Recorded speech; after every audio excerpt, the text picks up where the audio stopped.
collègue. La parole est à Monsieur Hutin.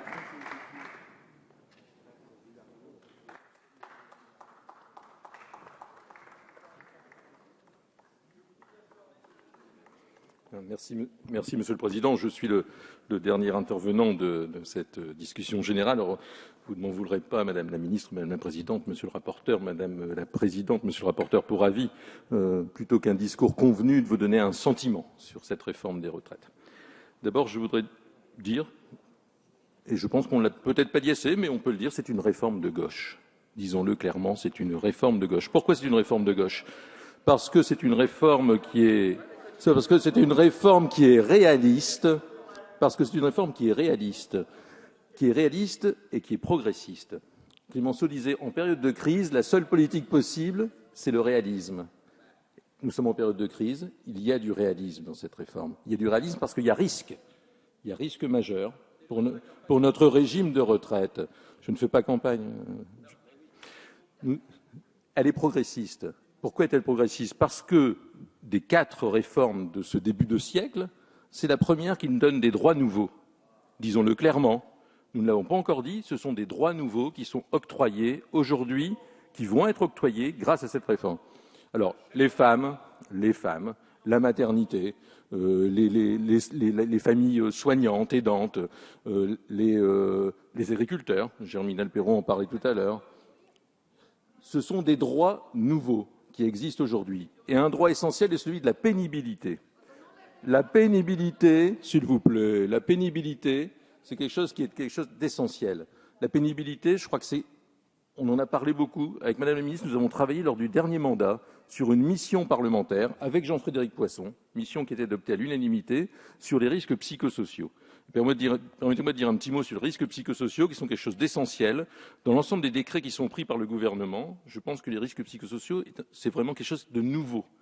C'est essentiel. En Italie, par exemple, je pense que c'est en Italie et peut-être en Norvège, on calcule la pénibilité avec les calories dépensées. Vous imaginez, on est au 19e siècle, quoi.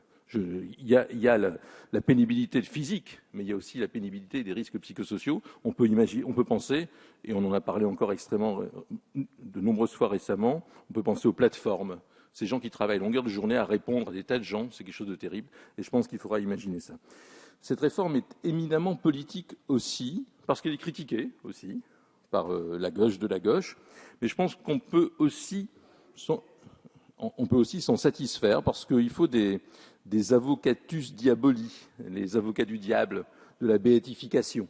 Alors je ne pense pas que Maître Marc Delay pense à la béatification de Sainte Marisol, Sainte Catherine, Saint Michel, mais on peut imaginer, mais on peut penser qu'il y a quand même une forme de courage dans cette réforme parce qu'on ne peut pas donner ce qu'on n'a pas, et il y a des efforts qui sont faits, et ces efforts doivent être consentis, et ça me semble tout à fait légitime. C'est une réforme éminemment politique aussi. Pourquoi ? Parce qu'il y a une réforme alternative, Monsieur Mariton. Il y a une réforme alternative que vous proposez.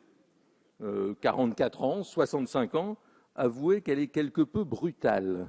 Je pense que le terme elle est extrêmement brutale, et je ne suis pas sûr qu'elle serait comprise par les Français. Je terminerai mon propos, puisque je suis le dernier orateur. Les fonctionnaires ont été, je ne vais pas dire stigmatisés, mais souvent mis sur le grill, en particulier en commission. Je voudrais vous raconter simplement, pour terminer, une petite histoire, qui est celle de mon prédécesseur, député de Dunkerque, qui s'appelait Albert Danvers, qui a fait un certain nombre de mandats et qui était particulièrement respecté dans cet hémicycle. Dans les années 70-80, se créaient les EPCI, les communautés urbaines, et dans ces permanences, il avait beaucoup de difficultés à trouver des fonctionnaires qui voulaient bien travailler dans les EPCI. Et lui-même disait qu'il allait, avec son bâton de pèlerin, taper le soir. « Bonjour Jean, bonjour Raymond.